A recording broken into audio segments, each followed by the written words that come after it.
Hello and welcome to the Hypnosis Side Hustle Show. My name is Rick Paddock. I'm your host, and this is a show, a podcast, a video series all about creating a hypnosis practice as a side hustle, creating impact in your local community while you create extra income in your own life. And today I have a special thank you, a special guest, Dr. Richard Nongard. Richard is with us to talk about, who knows, all things hypnosis. Richard, thanks for being here. Well, thanks. I am glad to be here. Always happy to talk about hypnosis as either full-time or as a side hustle. You know, so many people start out as a side hustle. I think probably the majority do. And many of them go on to parlay that into a whole new career. It's interesting. Yeah. So regular viewers of the show or of my other podcast, the Mind Flipping podcast, know that Richard's been a big influence in my life. He was the first trainer, was the first in-person trainer for me. And that class was filled with, it was down in Corpus Christi, Texas, years ago, was filled with therapists, right? Mostly? Mostly. There were probably 10 or 12 people in that class, and probably 9 or 10 were licensed mental health professionals. And really, I sort of became aware of hypnosis as a side hustle. It's always been my main gig. But because many therapists had a day job doing traditional therapy, and I was training them in professional hypnosis, and they were doing that so that they could, evenings and weekends, begin helping people part-time, but often they could make as much part-time as they could at their full-time gig with some agency. So yeah, it's very cool. In fact, I noticed even recently, I think I saw you putting the word out like, hey, don't forget, not only can you earn CEUs, but this is a great way to earn cash rather than going through the insurance system, right? Absolutely. I stopped. I'm a licensed therapist, and I quit. The last time I filled out an insurance form was 2005. And I see therapists struggling to earn a living at a pre-negotiated rate with managed care. And, you know, my daily rate, my hourly rate far exceeds what any of them are billing, and I'm collecting the full thing up front. And so it's a great side hustle for a therapist, but it's a great side hustle for anyone. There's a gentleman I'm working with right now here locally who is a school teacher, and he's taken my training through the ICBCH and is planning to start seeing clients as a side hustle. Yeah, teacher, therapist. I mean, there's so many. Garbage man, whatever. Right. If you have the ability to listen, to speak, and I guess that first part is the key, to listen, to be a good listener, to build rapport, and it's cash. Well, I find that really whatever the background, my background is therapy, so a lot of therapists have come to me for training over the years, but I've trained people from sales backgrounds, accounting backgrounds, customer service backgrounds, completely unrelated fields, law, chiropractors, lots of different groups. And each person has a unique background they bring to professional hypnosis that they incorporate into the work that they're doing with clients.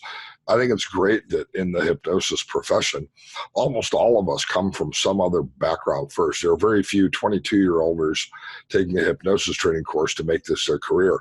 Almost everyone who comes to my classes are 35, 45, 55, 65 years old. And so they're taking all of their prior experiences and learnings, and they're bringing that to the table. And it really, really is great because it lets them work with a wide variety of different clients in hypnosis. That's interesting. I hadn't really thought about, but you're so right. Of the people that I've trained and the students I've worked with, yeah, they've experienced life, and now they've come to this point where there's an application in there, other areas of their life where, and that's the nice thing about learning this process and applying it in your life as a side hustle, is you already have kind of a built-in market or niche. You know, look at what you're passionate about in your life and how can you help those people or those communities. Well, and we have kind of two side hustles here. We have the person who's got job A, who decides they're going to be a hypnotist so they can offer service B. But I think probably the majority of people who come to my hypnosis training courses aren't really sure what they're going to do with the knowledge or the information. And so they learn service B, they learn how to do professional hypnosis, but they end up bringing it back to their main gig and using hypnotic communication, hypnotic methods, hypnotic strategy in their main job.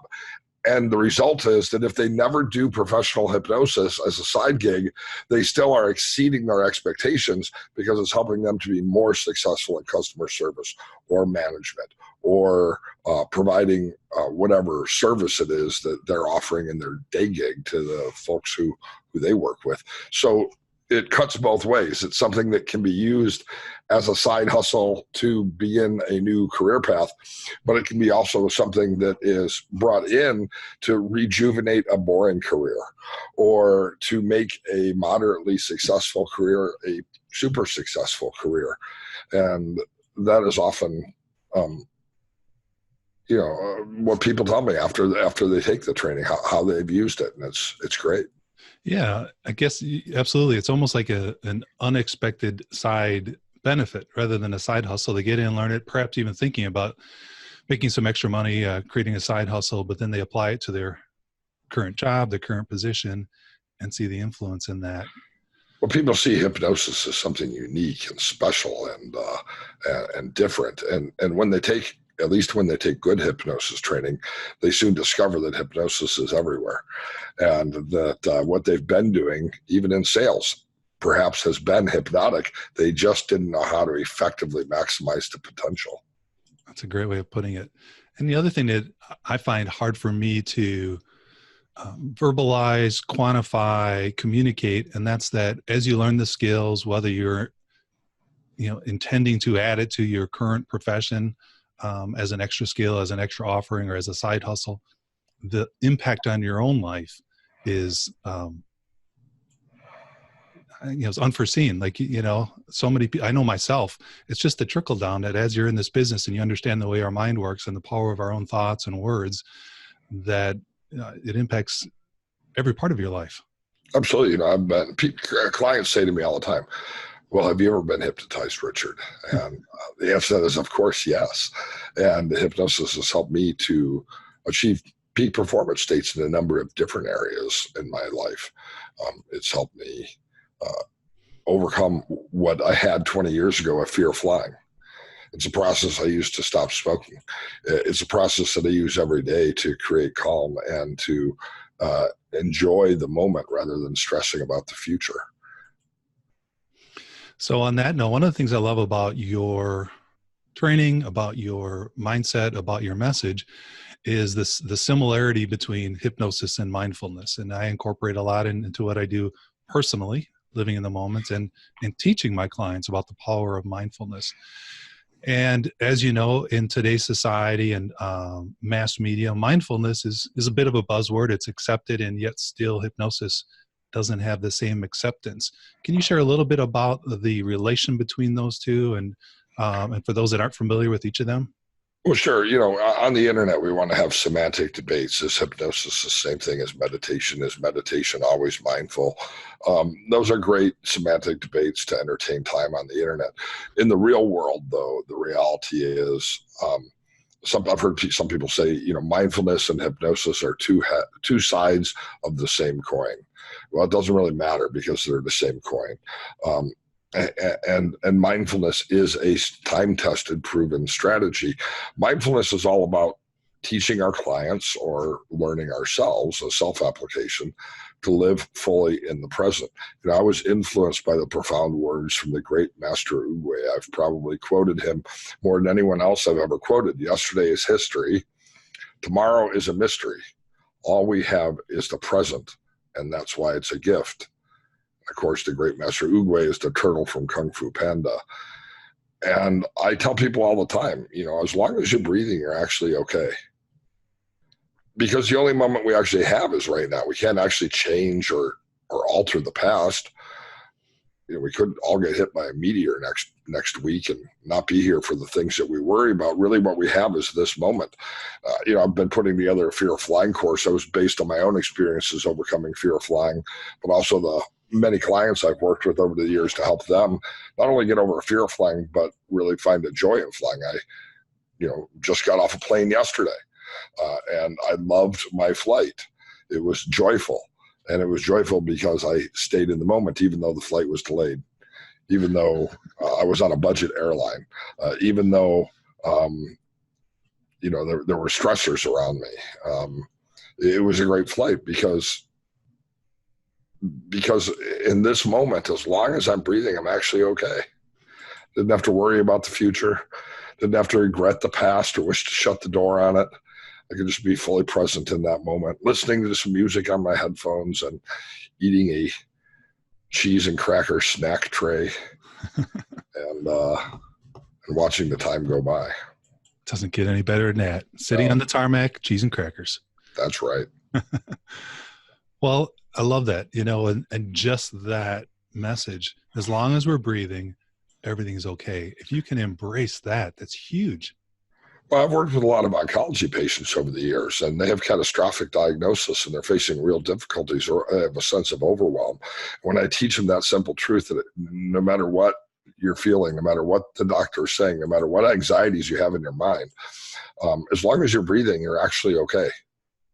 It's the same thing. A person who's afraid to fly and they have that turbulence and they start to panic. As long as you're breathing, no matter how turbulent it is, you're actually okay.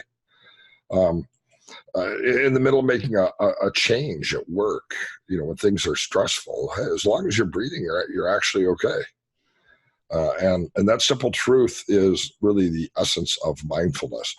When I have folks who are making a change, they stop smoking. What if I have withdrawal? Well, the withdrawal can just be a withdrawal, and as long as you're breathing in fresh air now instead of toxic air, so you're actually okay, even if it's uncomfortable for a moment, because in the next moment you'll discover comfort. So powerful. I love that. And the cool thing about that, and I'll use that as an induction often in hypnosis, the focus on your breath, and that's probably learned this language from you. From the moment we're born to the moment we pass, our breath is a focal point we can always turn to. And when you notice your breath, whether it's at your nose, your mouth, your chest, your abdomen, or just imagining a vision in your mind of your body breathing, when you notice it, you're reminded that you're in the moment and that you're okay. It's so powerful. Absolutely. I've never met anybody yet, though, who, when I taught them a basic strategy in mindfulness, said, "Oh my God, Richard, that's just amazing." Right. And they say, "Oh, okay, I see how that could be helpful."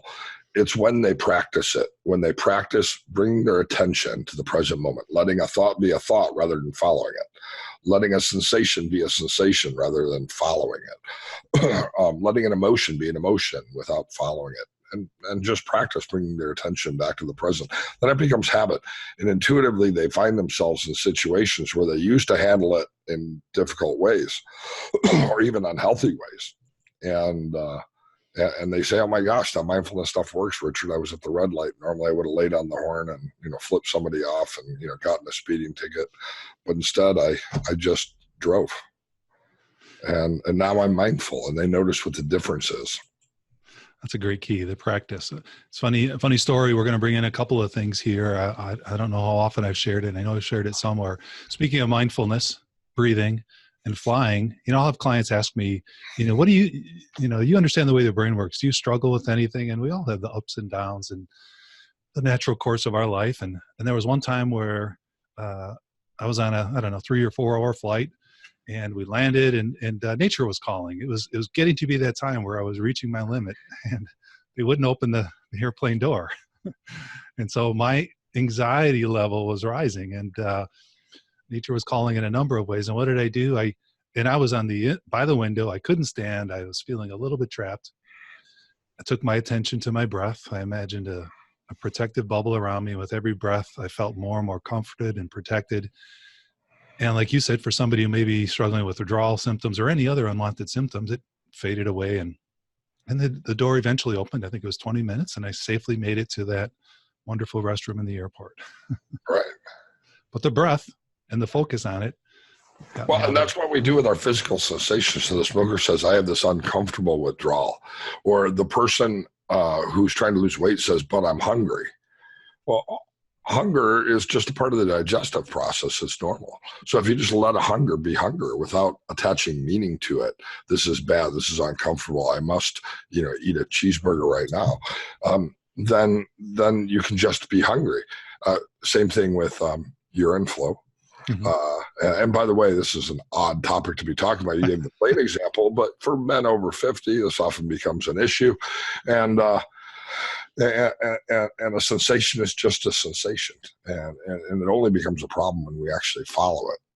What if I don't have enough time? What if I embarrass myself? What if, all of these things, by the way, and most of the things that people worry about in life never actually materialize.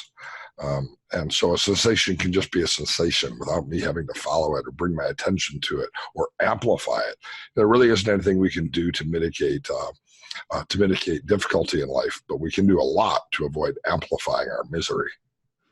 Say that again. I like that. Well, we can. I don't know if I can say it again.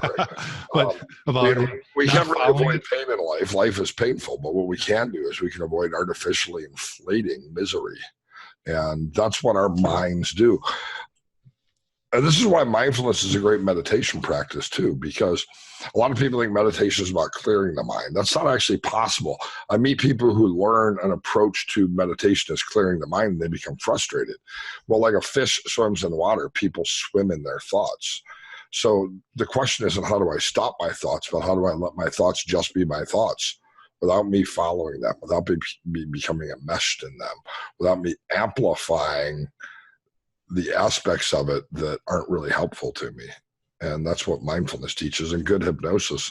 I do mindfulness training as part of my hypnotic induction, so that when people leave, I've done a traditional hypnosis session, but they now have a skill that I've taught them of returning their attention to the present. I love it. And that ability to just turn to the present, to just notice without amplifying, giving greater judgment or meaning to it than is beneficial or necessary, is so powerful. That's awesome. Well, there's more that I want to talk about, but to respect your time and our viewers, let's wrap things up. A special thank to you, Dr. Richard Nongard, for all that you've shared, not only about hypnosis, mindfulness, letting me talk about my issues in the brain. That's right. Thanks, Richard. Sure.